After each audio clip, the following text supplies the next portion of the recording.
দিলে আপনার বাবাকে নাজাতের ফয়সালা আল্লাহ করে দিতে পারে। মানে আমার বাড়ি, আমার দরবার শরীফ হচ্ছে বরিশাল, আমার দরবারে যাও। আমার কুমিল্লাতে আমার দরবার, আমার দরবারে যাও। আমার দরবারের যারা আছে আপনার বাবাকে চিনে, জানে, শোনে, মহব্বত আছে আপনার বাবার প্রতি। আমি হলো বিরানি পাঠাই দিচ্ছেন, চারটা গরু পাঠাই দিচ্ছেন, বাবা বাবা বলে দিচ্ছি।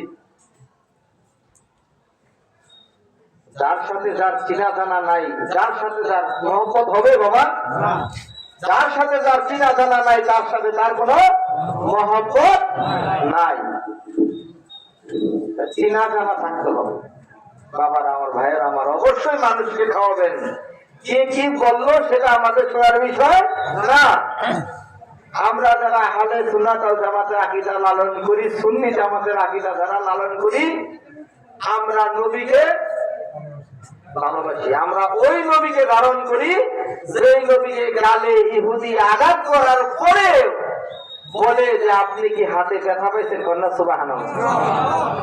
আমরা ওই হুসাইনকে ধারণ করি সেই হুসাইনকে গলার মধ্যে ছুরি চালায় দেওয়ার পরেও সীমারকে বলে যে আমাকে এভাবে না এভাবে জবাই করো, আমি কষ্ট কম পাবো, আমার বেনিফিট কি?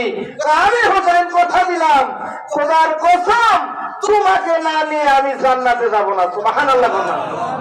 আমরা ওই হুসাইনকে ধারণ করি। মুসলমান দুই ভাগে বিভক্ত হয়ে গেছে কারবালায় সেদিন।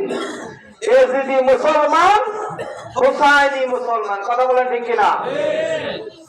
মুসলমান দুই ভাগে বিভক্ত হয়েছে, একটা হক আর বাতিল। ইমাম হুসাইনকে জবাই করে তারপরে বলছে নামাজ যেন কাজা না হয়। ঠিক কিনা বলেন? কার নামাজ পড়ো তুমি? তুমি এজিদকে বলো রাহমাতুল্লাহ আলাইহি, নাউযুবিল্লাহ। তোমরা কার নামাজ ধারণ করো? যে হুসাইন আমার রাসূলের কুল মুবারকে উঠছে, হঠাৎ করে একদিন প্রস্রাব করে দিছে। আল্লাহ নবী খিলখিলা হাসে, নানা প্রস্রাব করে দিলা?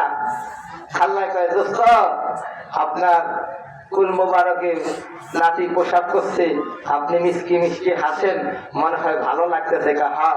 হ্যাঁ দোস্ত, আপনার যখন ভালো লেগেছে, আমি আল্লাহ আজকে নানার কুলে নাতি প্রস্রাব করবে এটা সুন্নতে রাসূল বলে ঘোষণা দিলাম। সুবহানাল্লাহ। নানার কুলে নাতি প্রস্রাব করবে, আমার নবী প্রস্রাব করলে সেটা সুন্নতে রাসূলে গণ্য হয়ে যায়। আমার নবী প্রস্রাব করলে আম্বরের ঘ্রাণ বের হয়, আমার নবী থুতু মুবারক দিলে আম্বরের ঘ্রাণ বের হয়। আর আরে নাফরমান, তোর থুতু থেকে পায়খানার গন্ধ আছে, তুই আমার সেই নবীকে নিয়ে কটূক্তি করো। ঠিক কিনা বলেন? তুই প্রস্তাব করলে চার গ্রামের লোক ওই দিক দিয়ে হাঁটতে পারে না, সেই নবীর শানে বেদবি করে।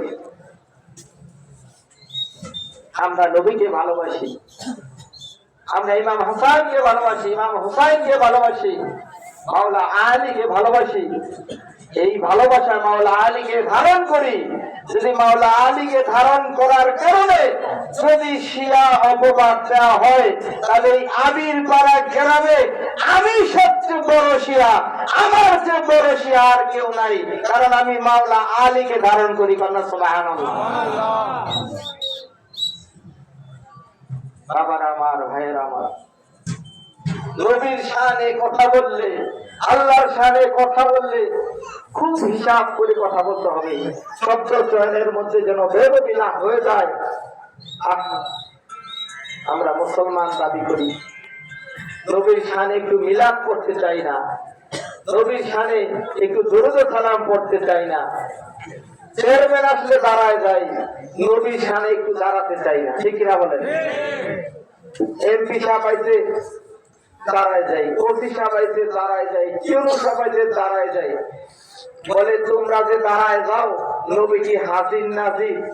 আরে আমার নবী হায়াতুল মুরসালিন, আমার নবী জিন্দা নবী, আমার নবী আসতে পারে এই মাহফিলে। ঠিক কিনা বলেন?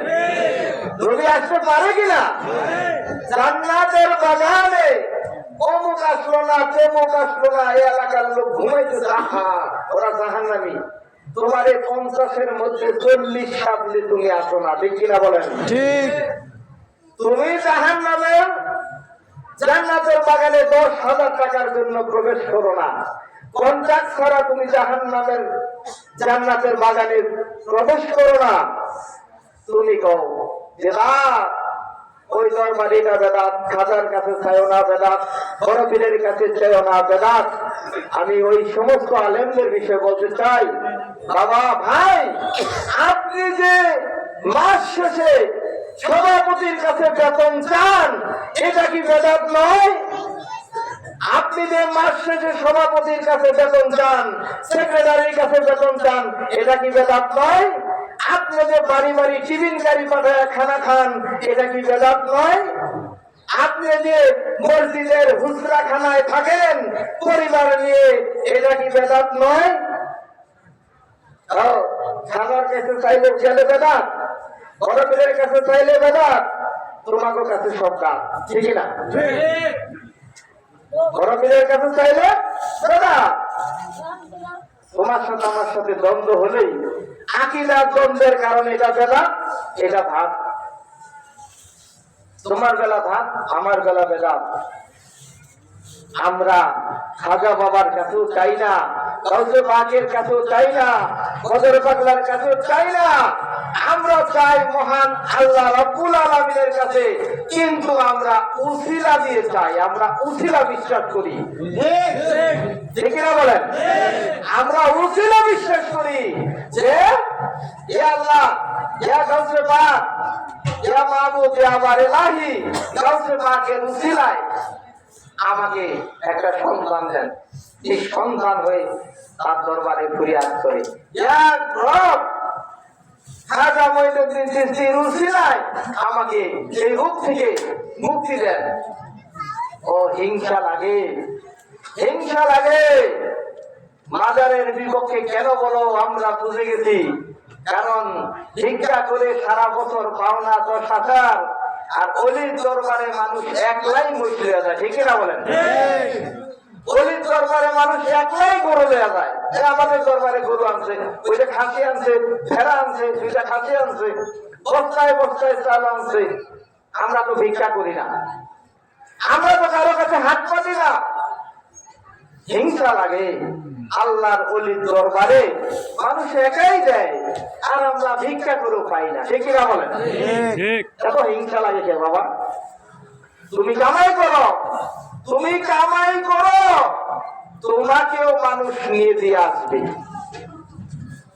থাকো না, থাকো না 12 ফিট মাটির নিচে দেয়া 6 মাস, থাকো না 12 বছর জবান বন্ধ করে কথা বাদ দিয়ে, থাকো না পরিবার ছাড়া, থাকো না 18 মাস, থাকো।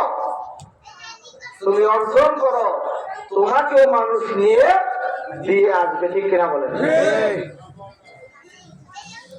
এখানে যারা উপস্থিত আমাদের ভক্তবিন্দুরা, এরা কি আমাদের রক্তের সন্তান? এরা আমাদের রুহানি সন্তান, ঠিক না? রুহানি সন্তান হয়ে এরা মোষ নিয়ে আসে, গরু নিয়ে আসে, খাসি নিয়ে আসে, বস্তায় বস্তায় চাল নিয়ে আসে। যদি আল্লাহর অলির কেরামতি না থাকতো, আল্লাহর অলির হায়াত বরকত যদি না থাকতো, তাহলে আসতো বাবা? এখানে ময়মনসিংহের মানুষ আছে, জামালপুরের মানুষ আছে, কুমিল্লার মানুষ আছে, ফরিদপুরের মানুষ আছে, মানিকগঞ্জের মানুষ আছে, ঢাকার মানুষ আছে, টাঙ্গাইলের মানুষ আছে, এই বিক্রমপুরের মানুষ আছে, ঢাকা জেবরার মানুষ আছে। এত জায়গার মানুষ থাকার পরেও এদের সাথে আমাদের কোন রক্তের কালেকশন নাই। এদের সাথে শুধু আমার রুহানি কালেকশন, আত্মার কালেকশন। তোমরাও এ ধরনের কালেকশন সৃষ্টি করো, দেখবা তোমাদের কাছে মানুষ মোষ নিয়ে যাবে, গরু নিয়ে যাবে। হিংসা করে কোনো লাভ নাই। আল্লাহর ওলির সাথে হিংসা করিও না।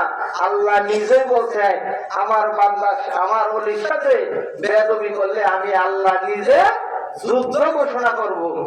আমাদের কিছু করার দরকার নাই। যুগে যুগে যারা আল্লাহর ওলিদের সাথে বেয়াদবি করছে, মুস্তাকে রাসূল এরা ধ্বংস হয়ে গেছে, ধ্বংস হয়ে গেছে, ধ্বংস হয়ে গেছে, কথা বলেন ঠিক কিনা? এরা সব ধ্বংস হয়ে গেছে। বাবার আমার, ভাইয়েরা আমার, আল্লাহর ওলিদের সাথে বেয়াদবি করবেন না কখনো। যেখানে যান, যে দরবারে যান, আল্লাহর ওলিদের সাথে কেউ কখনো বেয়াদবি করবেন না। যে যে তরিকায় বায়াত হয়েছেন সেটা বড় বিষয় না, কিন্তু নবীর প্রতি মহব্বত রাখবেন, আল্লাহর ওলিদের প্রতি মহব্বত রাখবেন। দেখবেন আপনি ইনশাআল্লাহ, গাউসে পাক বলছে যে আমাকে, আমি গাউসে পাককে যে উসিলা করে, উসিলা দেখেন, আমি গাউসে পাককে যে উসিলা করে, আমি গাউসে পাক আর আমার থাকি না, আমি গাউসে পাক নিজে তার হয়ে যাবে বলে সুবহানাল্লাহ। গাউসে পাক কথাটা কি বলছে চিন্তা করছেন?